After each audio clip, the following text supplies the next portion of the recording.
Hi, good morning, good evening, folks who've joined. Welcome to this session. Uh, so this is Shailendra and I have Jangu also with me. We'll start the session now, and the objective of this webinar is threefold. Okay. Number one is to set the context as to what is ESG, why is it growing in importance, what are the challenges. Okay. The second part is the most exciting part, which is where we show you how we are launching today a world class AI powered ESG scoring framework. So that's actually uh, very exciting for all of us. And along with that, we'll also show you how impact investors, financial institutions, consulting companies, corporates can make use of ESG insights to further their business and agenda. Okay, so that's the second part. And the third, the role of AI and how it can enhance ESG with respect to scoring, with respect to reporting, with respect to insights, etc. So that's the meat of our webinar. We'll follow this up with a Q&A. So that's really the context. I also want to, talk about our two speakers and welcome Jangu. So Jangu, why don't you talk a little bit about yourself? Jangu is an expert in ESG, and that's why we wanted him to come and join us. So Jangu, welcome, and please give a brief about yourself. Thanks, Shailendra, and good morning, good evening, everybody who's on this call this morning or evening. Pleasure meeting all of you. I think Shailendra has been kind in calling me an expert. ESG is an emerging domain, and all of us are students of this domain. And probably have a little head start over some of the other people. Been in this field for about 7, 8 years now in the area of ESG and sustainability. I am currently the co-founder and CEO of Gaviva. At Gaviva, we run an enterprise ESG SaaS platform, which enables enterprises to digitalize and automate all their ESG journeys, their processes, practices, and more importantly, it's focused on creating credible and tangible outcomes for our clients. It's a passion and a business for me. So I'm one of the lucky few people who've been able to convert something which I love and I'm passionate about into a business at this stage in my life. Prior to this, I've had a couple of entrepreneurial experiences, and before that, as this little text over here shows, I was a corporate professional like some of you on this call. I had the opportunity to lead and grow companies like Cisco, Avaya, D-Link, and others in India and abroad at Asia Pacific. So that's a bit about me, a passionate sustainability ESG person, trying to make a business out of it. Glad to be with all of you this morning, evening, afternoon. Thank you, Jangu. And about me, that's Shailendra. So my expertise is around AI, natural language processing or understanding, and of course, ESG or environment, social governance insights, leveraging technology. And what I want to do is revolutionize the way investing and trading decisions are made. And you'll see that's also the vision for the company that I've founded now called FinSoft AI.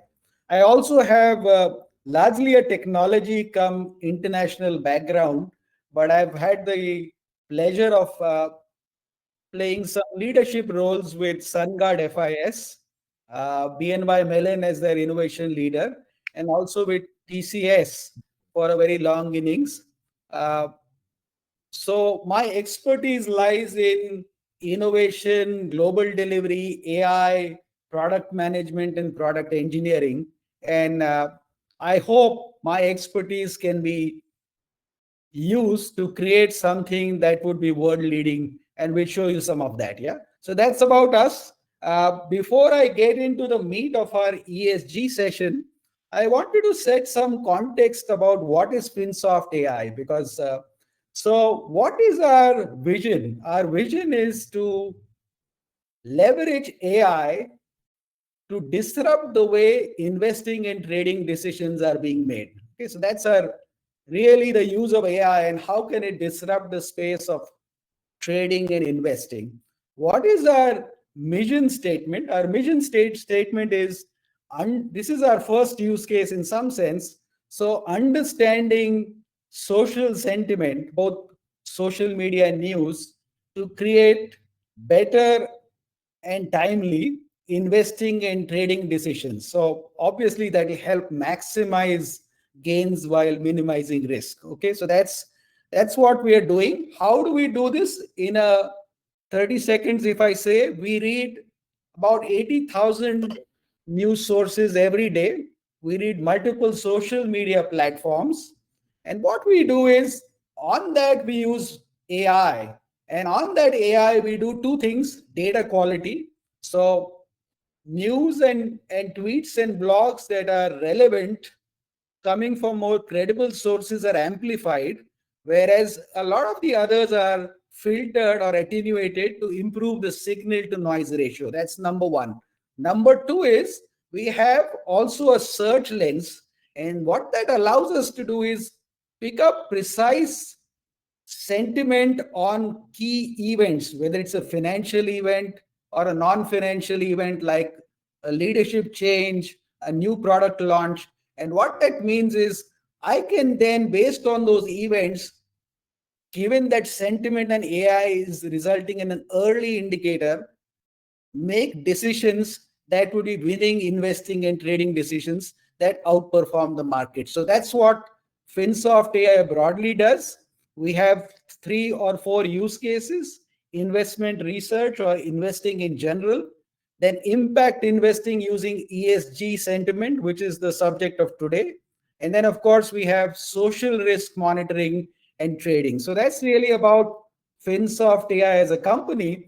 Now, I want to get into the meat of our webinar and really ask Jangu to set some context. And the context is, what is ESG and why is it gaining importance? So, Jangu, if you can throw some light on this, it'd be very useful. Thanks, Shailendra. And I guess a lot of the audience today would know what is ESG, but I will give my 2-minute perspective and then talk more about why is it gaining importance. So I think fundamentally, if you look at it, the coming of age of ESG and what is ESG has to do with the way companies are managed, reported, and responsible to whom kind of thing. So for the longest time, there was this dominant doctrine in America, and America kind of leads the capitalist world, which was all about shareholder primacy. So what it essentially meant that whether you're a private or a public enterprise, your main focus should be on maximizing shareholder returns. But somewhere over the last, I think, 2 odd decades, I think in the late 1900, early 2000, there was this growing realization, and which was then kind of conceptualized and even formalized by businesses in America and rest of the world, that it's no longer enough to deliver good or outstanding shareholder value. The organization exists for serving multiple stakeholders and creating value for them. And many to think about delivering value and taking care of the interests of multiple stakeholders, ESG or environment, social, and governance comes into key focus. In essence, I would say, if I look at it from a pure enterprise corporate economic perspective, ESG is the bedrock of delivering multi-stakeholder value as it pertains to your shareholders, of course, but then your customers, your vendors, your suppliers, your employees, and more importantly, the society at large and the community that you exist in. And if you want to really do that and engage multiple stakeholders and measure the value you're delivering to them, it becomes very obvious that you need these 3 parameters around environment, social, and governance. So that link leads me to Shailendra's allied question as to why is it gaining importance. Now, minute the premise, and it's taken a while, but now it's firmly established that a corporate entity, however big or large, exists to deliver multiple stakeholder value. You then need to look at all of these parameters that we mentioned. And that's what today people are doing. Why Shailendra created this software? Because today investors, whether institutional or even increasingly retail investors, are looking beyond just financial parameters. ESG happens to be one of those most important non-financial metrics which goes into, say, a investor decision. So that's from a shareholder investor perspective. Then if you look at it from a larger societal community overall planet perspective, today I think the biggest risk all of us face as individuals, and then collectively individuals become corporate entities. One of the biggest risks which all of us face is the climate risk. If you look at the World Economic Forum's summit for the year 2024, and now there will a new one in 25, one of the top three risks identified by WEF, and that's like the apex of all kinds of corporations across the globe, climate and the related ESG risk score among the top three. So if you're running a company or if you're making any kind of decision, what do you need to do? You need to ensure that your organization or enterprise has continuity, which is about identifying and managing risks. So first thing is you want to ensure continuity. You want to ensure survival. Once you've done that, you want to grow. So you look for opportunities. And then this is where ESG is getting a lot of traction, whether it's your survival, the risks which you need to identify and mitigate. If ESG is among the top three, you need to take absolute cognizance of that. And that's where I think it's becoming an extremely important parameter. And in corporate considerations, it's becoming a very strategic board level and then CXO level decision. The next part is the opportunity.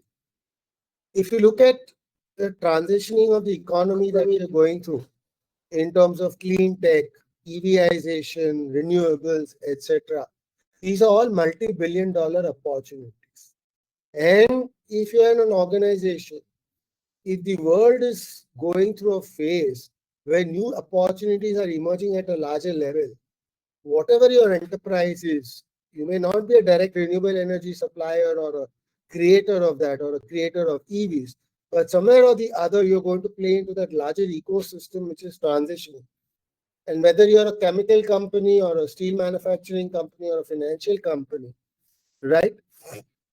The whole issue of opportunities which arise out of managing, monitoring, and calculating your ESG performance is a big pot of gold available. So to summarize, Shailendra, is ESG? I think it's a critical non-financial metric which companies now use to focus on. And that comes out of this whole doctrine of moving from shareholder to multi-stakeholder value delivery. And then the next part is, which is what keeps all entrepreneurs, boards, CXOs awake and makes them charged up as well, which is identifying and managing risks and then looking for and harvesting opportunities. So in a sum, at a high level, ESG key metric to measure performance and one of the best available opportunities in this century, and at the same time on the flip, if not recognized and managed, a very big risks which can drive many enterprises out of business or have great impacts on their bottom line. There are multiple examples of this which I will share with you as we get along this webinar. But there are multiple examples of the risks and opportunities which ESG provides as well. With this context, I think, Shailendra, I'll hand it back to you so we can keep moving. Hey, thank you, Jangu. And if you look at because I'm looking at from a financial perspective, so the opportunity is huge. I mean, at one time, it was said that 50 trillion under assets in management, which would be one third of all assets under management, would be under ESG.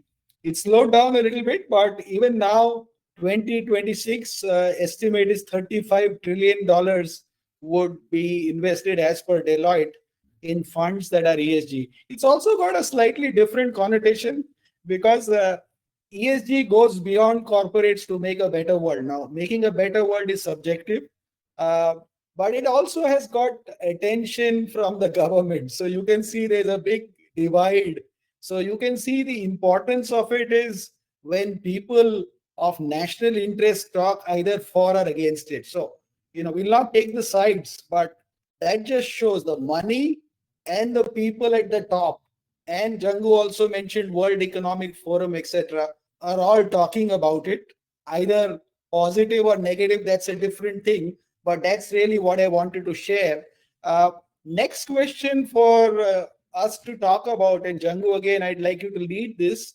What do you see are the current challenges with ESG? And if you can give something in brief, then we can really get down the road on this.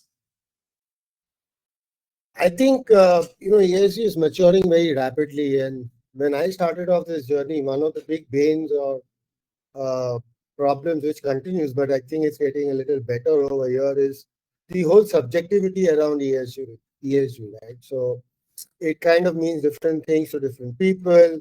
It is open to interpretation, etc. When it started off, I think that problem is getting addressed more and more by metrics coming in, standard reporting formats coming in across the globe. Now the IFRS, which is the leading financial accounting body, is also now stipulating standards for ESG reporting and management. So be that as it may, whilst we're moving from a very subjective to a more objective kind of a lens. I think we got what you said, that there are several challenges due to the subjectivity, the shifting, objectives. Earlier, it was a measure of goodness, then it became a measure of risk. Now it's a matter of compliance, and also the shifting measurements. So this is really what the biggest challenge is on trying to measure something which is new. It got caught on around the pandemic to create a better world. And that's where we are struggling. And I wanted to show you our ESG framework, which we are launching today. It's the first version of it. There's a lot more to come. And let's jump into that while hopefully Jangu's line comes back on better. So I'm going to show you a launch of what we are trying to do uh, so that we are all I'm extremely excited about this launch. And so this is how it works. If I go to my main product, and our product is not limited to ESG, it allows you to use AI to disrupt investing and trading. But I'm going to show you our dashboard. Now, we are not positioning ourselves to be a provider of ESG scores. Actually, we are creating a framework whereby financial institutions, consulting companies, corporates, and impact investors can create their own ESG scores for themselves, or they can resell those scores, etc., or combine with something else. So that's really where we are. So the dashboard I'm saying is really a sample of what we can do. We can do a lot, but I'm going to show you our dashboard and then show you how it's a framework whereby you can customize. So if I click here, it shows me the ESG dashboard. Let's go there. So you'll see it coming up. So this is our ESG dashboard. And you can see that uh, for a bunch of companies, the dashboard is produced. This dashboard is produced automatically right now every quarter, but it can be done every week, every day, because it's just a back-end job that uses our AI to produce these results. Okay. And you can see that the sample dashboard is for a set of global companies right now. It is aligned with the, in some sense, these keywords align with the global reporting initiative. So, but you can change those keywords. So there's a very high level of customization that you can do. And I'll start, we have like about 5 or 6 different ways that we can customize things.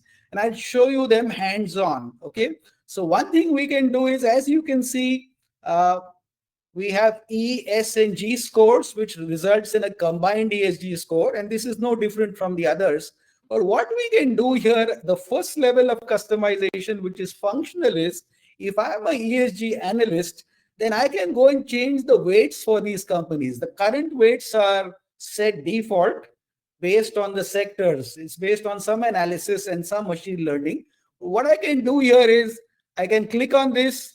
I can change the weight of this one to say it was 20%. I make it 30%. It should total everything to 100. So let me just go and make this as 20. The governance is lower. I can confirm, and you can see that the score changed. I can go back and see my default weights, and then it goes back to it. So you can play around. The first dimension is that you can use your own breakup or the weights for E, S, and G to get your ESG score while also sorting. You can sort on governance. So, for example, okay, let's take Disney has a very high governance score. You can do all sorts of things here, sorting, analysis. So, this is the dashboard. You can see it for different quarters. You can see it for different combinations because all of this is generated using the public perception in social media and news. So you can give different weights to social media and news. So completely only on news. So I'll show you that as I step into my product. So this is the end result.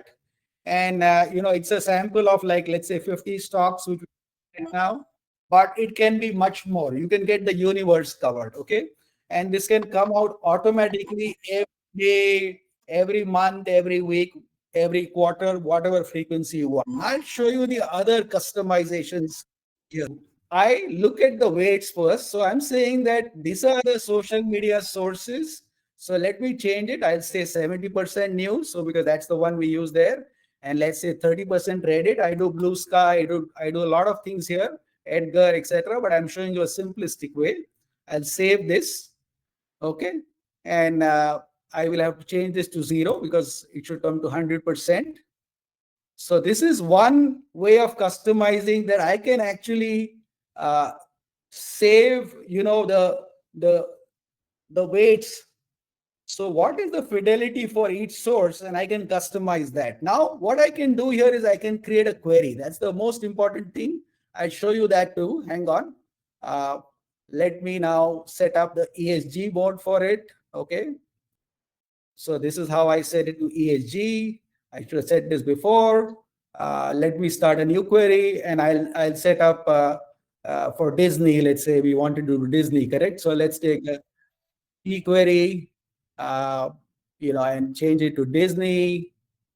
I'll run this query and I'll run this query and you'll see what happens. So you can see here that the query now is going to give me the sentiment for the whole quarter for Disney. So it's pretty high. And this sentiment is then converted into separate. So this is for G. So you can see I'm looking for, as per the GRI standards in general, I'm looking for all of these keywords here. So I'm looking for keywords which are accounting to tax fraud to privacy. But I can add also, if I want to add a rule to this, I can go back and I can add my own keywords to it if you want. So if I go down here and I added a rule, I can go back and create, let's say, another keyword, and I can see the trending keywords there, and maybe I can use some of them. I mean, it might show me something, on the fire, or it might show me something on privacy here. So I can take anything and include it and run another query. So that's the beauty of the second level of customization is my query and the query keywords. I can use this for any kind of framework that I want to adopt to. I already showed you setting weights. The other good thing here is on news, I can run ESG sentiment on title or the text. Title is just the headline news. Sometimes that really causes a lot in your, the newsmakers make that. So if you say title, you can see that the score changes. So I can get a high level of customization on the scores just like this. But what else does it show? It shows me at the bottom when I ran this query that it also shows me a correlation with the price, because oftentimes impact investors want a good score, but is it moving the market? Now, of course, There is no direct link because this is a long-term perspective. But you can, as an impact investor, look at how the price and the sentiment are varying. Look at all the articles here which you're getting, and also look at all the articles here. And we can do one thing: you can download those articles, and then you can pass it through AI, create your ESG reports, get your ESG intelligence. So all of that is possible. So that's really the so you saw the customizations that you can do. The last customization that you can do is data quality, like I said. So for every news source, let's say here we're talking Reddit and news. So let me go to Reddit. We can look at boosting tweets that have a high level of credibility. That means the author of that tweet has a large number of followers, is probably an official user, has some high karma points, that's something in Reddit. And the usefulness is how many likes, how well is that tweet resonating. So you can do all this to amplify what is important and remove the noise. So that's again a customization that you can do by putting the filter. So this is really our exciting framework that you can get a lot of value for. And like I said, the dashboard, the idea here is that you can create your own ESG scores. So it's meant for financial institutions, consultants, corporates, and impact investors. So that's really about one part. I also wanted to show you something which is like how can you use this to trade on controversial events. So we can get into that also. I'll show that to you, but before I do that, I wanted to step back into my presentation and just highlight the future roadmap. But okay, so let's do that. I'm going to go into my deck once again, and I'm going to show you, this is what I said, that is highly customizable across multiple parameters. And we'll come to this. This is what I wanted to show you, that what is the roadmap and how does it take you forward. What you saw here is that uh, I currently have feeds from both social media, multiple sources. You saw stock tweets, you saw Reddit or Wall Street bets. We are going live with Blue Sky. It's already there in the works. You saw Edgar. You saw Edgar is K10 financial reports, and you saw, of course, 80,000 news sources. But the idea is to get some custom third-party ESG feeds and import company specific internal data. For example, it could be invoices on their electricity consumption, on their vendors, etc., employee engagement scores, D&I scores, various things that we can get. So that's one part of data collection and data gaps also where AI can be used. But the biggest part is that, can I take these scores is one part, but can I also produce ESG reports? Because and the reports need to be succinct, because what's happening is ESG reporting is either just a story or they're drowning you with disclosures where you miss what is important in all noise. So many companies are disclosing a lot, but the investors probably are not even reading that. So how do I get you insights? So how do I produce succinct reports, get you insights? And all of this I can power with a chatbot. I already have a chatbot. I can show you that in my product.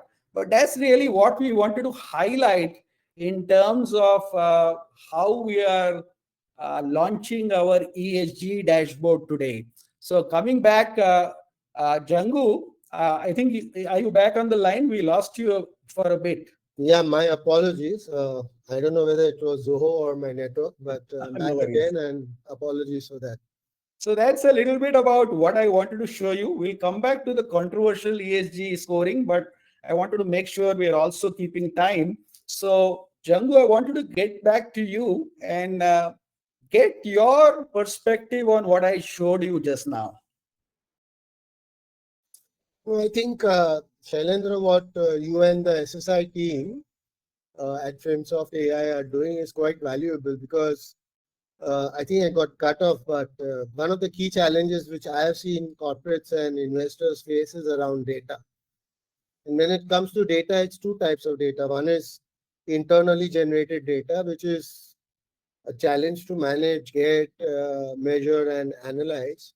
But more importantly, the external data. And I think what you're doing in terms of picking up multiple data sources, collating them, and making sense out of so many things into a succinct, understandable platform is extremely, extremely valuable. So I think there's a big market gap which the FinSoft AI solution will fill.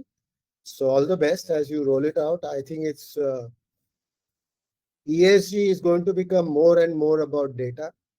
And in today's world, analyzing publicly available data and making quick sense out of it the way you want it is what AI is all about. So I think extremely fantastic use case of AI. And I think the roadmap's also extremely rich. So we wish you all the best to execute on that very quickly. I think it will add a lot of value. Thank you. You said it very nicely that how do I mine this whole public information which is there and bring in the subjectivity of the institution or the individual to make sense, because everybody has a different perspective of ESG today. And while there is some standardization, I think there are going to be, and that's where AI could play a big role. But this is where we are trying to make inroads. That uh, can we use our framework to break through the barriers of subjectivity, shifting objectives, and sometimes even shifting measures? So, for example, when a war happens, certain parameters which are normally not so strong in the ESG measurement obviously take center stage. So, it's a world where you have to adopt very fast.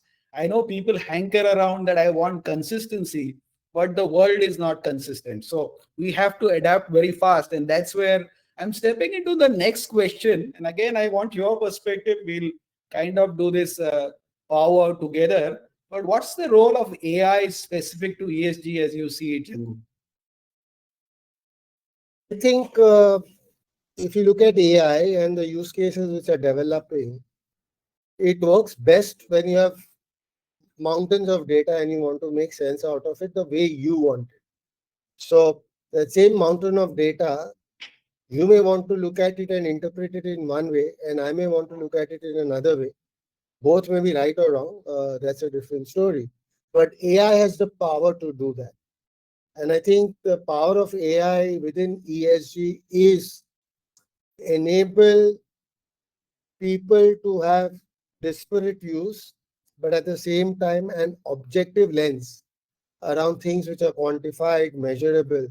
And then, as you mentioned in your roadmap, if you go down the path of ESG scoring and reporting, I think AI can play an extremely important role over there, because we are in the world of generative AI, and the more data you have, and there is historically a lot of ESG is brought together now, but fundamentally corporations have a lot of ESG going on for decades now. So there is a lot of data available from the past, and on an ongoing basis, anything that an organization does will actually come or some of the other umbrella of ESG. So I think AI and the way you have charted the journey can play an extremely important role in mining all of that data, making sense out of it, and helping you make better decisions. Because at the end of the day, what do you do with data and analytics? It should not be for the sake of it. It should be leading to better decisions which create value for you and your organization. So I think that's where the path on AI which you're following could add a lot of value, Shailesh. Thank you, Jangu. And you said it that it should lead to better decisions and better quality of the business that you get, whether it's fiduciary in nature in terms of financial profits, or it is trying to set you up for a long, sustainable journey. Because even companies have a life, but how do you extend life? So that's really what you think of. It's like a medicine in some sense. Even when we know that we have a shelf life as individuals, but then once you reach a certain stage, you want to make sure that you sustain yourself to be fit and strong for a long while to go. So that's the other non-financial parameter that really you look at. I wanted to share an interesting perspective on AI. Now, AI is also evolving. So I told you that our framework is highly customizable, whether it's from setting the weights for ESG, whether it is from setting up the query, with different keywords which map to the different ESG frameworks, whether it is the selection of the sources and their weightage, whether it is, your news is on text or title, all of those things I did mention. But one thing we do exceedingly well is we use something called machine learning as a service. Now, of course, our AI comes powered by our AI models. And also I use Gen AI. So I'll come to that context. But machine learning as a service allows me to integrate different AI models. So my default models are, based on something called Roberta, which is a transformer-based architecture for getting all my sentiment, topic classification, named entities, keyword extraction, which is all feeding into my system. But if I want to use a third-party model or a proprietary model, all I have to do is plug and play. So it's very easy for me to go with the evolution of AIs. That's another big customization that I wanted to highlight. And then I also use a lot of Gen AI. So anything that I do when I said that the roadmap, so I've got a chatbot, and that chatbot today works on my, let's say, my investment dashboards that are not ESG. So I can chat. I already have that. So but for that, I use Gen AI. Similarly, for like you saw in my product, I'm just going to go back to my product for a bit. Let me go back so that you guys can see it. Let me go back and show you. So if you see at the bottom here, you can see that, all the news and the tweets are all in my system. I don't need to go out here. I can click on them and it'll open up those news items. I can download these news items. So if I click here, it'll download. Okay, you'll see something popping up. And I can feed it to Gen AI for generating my ESG report or for summarization. So I use both Gen AI and transformer based models that are latency, because I have to read a high volume of news in social media in near real time, and that can't be done by open source Gen AI kind of models. I use transformers. So that's something on the AI side for us. So that's really where I feel that with the marriage of AI, and I think this ESG field will mature much faster now. And you could realize that, what I said at the beginning, that you could have almost a third of all assets under management driven with ESG investing gains. Okay, so that's where it might go. And there is controversy, but the controversy is not around ESG, but the way it's being implemented. And if I use AI, where there is, all of the stuff is subjectivity and bias is removed, a lot of automation, but use the skill of a ESG analyst to only play around with the weights, then I know that the system can't be gamed. So I think we are getting there. And I think what we are trying to do is to make this breakthrough, to make this the best ESG framework that is around in the world. So that's where I would stop here. And Jangu, we can open for okay, let me show you something around a controversial ESG event. So let me try and do that, because that could be very interesting. So I wanted to show you something which is okay. Where is it? I set it up maybe. Okay, no, not here. Okay, let me set it up. Uh, I can show you a controversial ESG event which happened when Tesla was thrown out of the S&P index, and you can then trade or invest based on those controversial events. So that happened in 2022. So so let me now set the weights for social media and stuff here. So I'm going to put only more on social media and stock tweets, and let's give it some different sources. So let me save this, and I'm going to take an event here that is going to be around Tesla as a stock. And where is Tesla? Yeah, no. I did save the weights, I think. Oh, okay. That's because of this is still set to 30. Yeah, okay. Thanks, Nitin. It should total to 100. So this was more than 100. So Nitin pointed it out that, yeah, so now it's saved.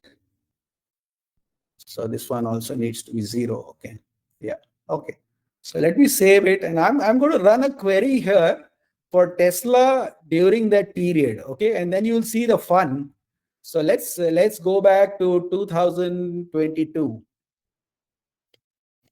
I can do this. And let's say it is 18th of May, because that's when Tesla was thrown out of the ESG index, actually. And that's pretty interesting. So let's give a end date, and you can see how the sentiment and you can get a full analysis. So yeah, okay. So this is what, and I can do a Google like search. I can put my keywords and stuff, but I can just say ESG index if I want. It's pretty straightforward. I can just, and then let me run this, and you'll see that what's the sentiment, because it was funny, because while Tesla is inherently a non-polluting company, it was thrown out from the index. But you can see how investors reacted. So I'm going to show you this, and it's running. So you can see that it's pretty negative. So actually the sentiment on this event did go negative. The prices did drop. You can see that lots of ends here, and the price really dropped when Tesla booted it out from the index. So if you're a trader, you could have made some short-term gains. But if you're an investor, you could have bought the stock and made gains later, because Tesla did survive this. So you can see it gives you all the tweets and all the news around the ESG index. You can download these, but you can see also that most of it is negative. So out of the 141 tweets, 94 were negative, and out of the news items 896, 521 were again negative. So these are signals that you can use for investing and trading on controversial ESG events. So I'll stop here, and maybe we can step into some Q&A. I think Nitin's monitoring, and I see that we have a couple of questions on the panel. So first one, I think, Jangu, if you can help put some perspective. I'll stop sharing now, but if you can help put some perspective on the fact that why do we need separate E, S, and G scores when we have a combined or a consolidated ESG score? That's a question that's coming up. I think it's a very good question. Kudos to whoever asked it. Now, see, no two industries are the same, and in different industries, you need to focus differently on each parameter. And the Tesla example which you gave is a fantastic one, where if we didn't have proper weights and other things, just because it's a born EV environmentally friendly company, it should probably have a very good E score. But the reason it was kind of moved out of the S&P Sustainability Index was because of its poor performance on SNG separately. So I think that example which you gave itself is an answer why each of this has to be monitored very specifically. Similarly, if you look at different industries, say if you're in a industry which is into coal mining or electricity generation, perforce your focus should be more on what you're doing on E. If you're a banking finance company per se, your impact on the environment, whether it's emissions, energy consumption, wastewater, won't be as intense on the E side as, say, for a cement or a steel or a mining company. But where in a banking finance company, what will become extremely important is your governance parameters, as also your social parameters. So I think whilst a consolidated score is important, it's very, very important to peel the onion and look at each of ESNG separately, and even within that, look at different parameters differently. So for example, even within E, say if you're a shipping company which uses the ocean routes and other things, stuff like marine biodiversity, which is very, very critical for our planet's survival, becomes a very important parameter. compared to a company which is completely terrestrial, say the steel plant or whatever, right? Where the whole focus would be on environment, energy, and emissions. So I think depending on your industry, depending on your business, it varies, and hence you need that separate focus. Now, even within that, once the weights and focuses are determined, just looking at a holistic picture like it was done in the case of Tesla, as you said, born EV, born environment friendly, but SNG suffered. Similarly, we have many examples of how this plays out. The best of governed companies, best of corporate governance, etc. They are in an industry which is per se, let's take ITC for example, right? I think on corporate governance, social metrics in terms of what they do with each opal and other things, they score very well. But fundamentally, a large part of their revenue comes out of the tobacco business, and that impacts health and other things, which is an environment and concerns around that. So I think whilst a consolidated look is good, one has to drill down and look at each of these separately from different industry nuances perspective. And within that, again, in each of those, depending on your business, you need to drill down even within the ESNG separately. Right. And Jangu, you nicely answered with the Tesla example because folks would know that Tesla was flagged by S&P for autopilot failures and also with some kind of work-based discrimination issues around their Fremont plant. So I think that was the reason that it fell below. So it was not really thrown out, but it fell below the radar and then did not make the index. So that was, but it was due to the S&G issues, like you said. Another question I can see on the panel right now is, and this is interesting, and again, Jangu, you might have a better insight into this, is there a universal standard for ESG? Unfortunately, right now there isn't one. But compared to, I would say, look at it from a perspective that this whole concept of ESG and this domain is a pretty new domain compared to many other domains that we have dealt with in the past. It's a new field, it's maturing very rapidly.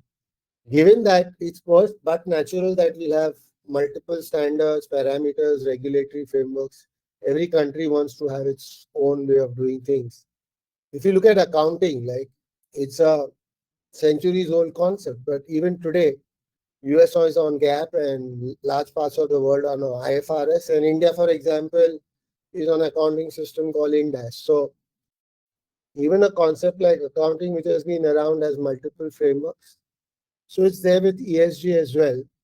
But what we are seeing compared to, say, 2 years back or 3 years back, there's very rapid consolidation happening. For example, if you look at what IFRS has done, they have brought multiple systems together. So US used to have this SASB body, which was very industry focused, business vertical focused. So they brought that, dovetailed it into an organization called the ISSB standards. Similarly, the world was very used to reporting integrated reports, which was based around the 6 capitals. So IR has been a concept which was very popular over the last decade and a half. We went from IR to VR, which was value reporting, and that also has dovetailed. So we have 3 standards, which was SASB, integrated value reporting, and the ISSB now coming into what is the IFRS S1, S2. So we are seeing some consolidation happening. EU, which across multiple countries had different formats, now has a common format called the ESRS. So whilst you've not reached a final utopian common standard, which I doubt will ever happen, if you take the accounting example, the consolidation and movement towards a common standard as common as possible is quite rapid considering the youth and early stages of this domain. Thank you, Jangu. In fact, that is very exciting in a way because the measure of goodness or risk is very subjective. So having a common framework might be a possibility.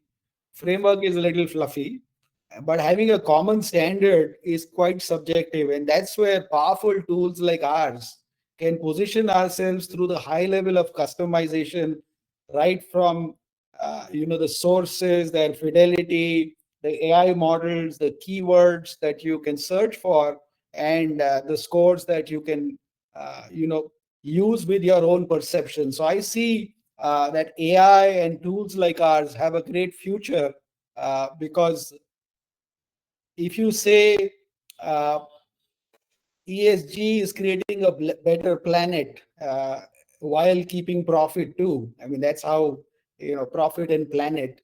Uh, it is highly subjective, and to wade through that subjectivity and get the intelligence out from all the overpowering disclosures, I think tools like ours have a future. So I would kind of stop here and close the session with 2 or 3 takeaways, unless somebody does want to ask another question. I'm not seeing any in the panel right now.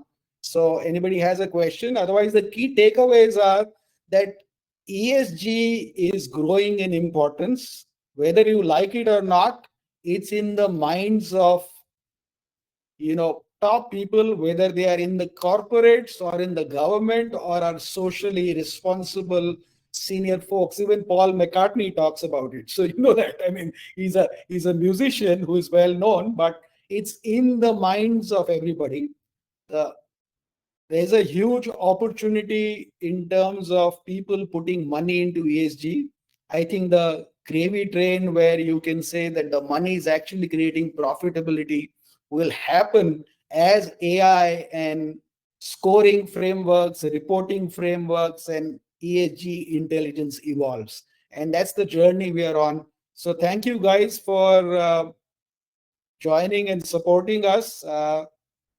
I mean, for us, it's a proud moment to launch a framework, and you'll hear more from us. Do write to us. You can also write to Jangu. I think he has a exciting startup too. Not only a startup, he's actually doing a lot of business. So please write and connect with us, and we'd like to hear more. And that's about it. Jangu, any final words? Otherwise, we can close the session. No, I think it's been a enjoyable session, and all the best to you. And on a lighter note, I would say the more the world doesn't converge on a common standard, more the opportunity for you, because that's where AI comes into play and gives a unifying view. So all the best, everybody, and thank you for joining us this morning or evening. Thank you. Goodbye. Yeah. Bye. Bye bye. Thank you.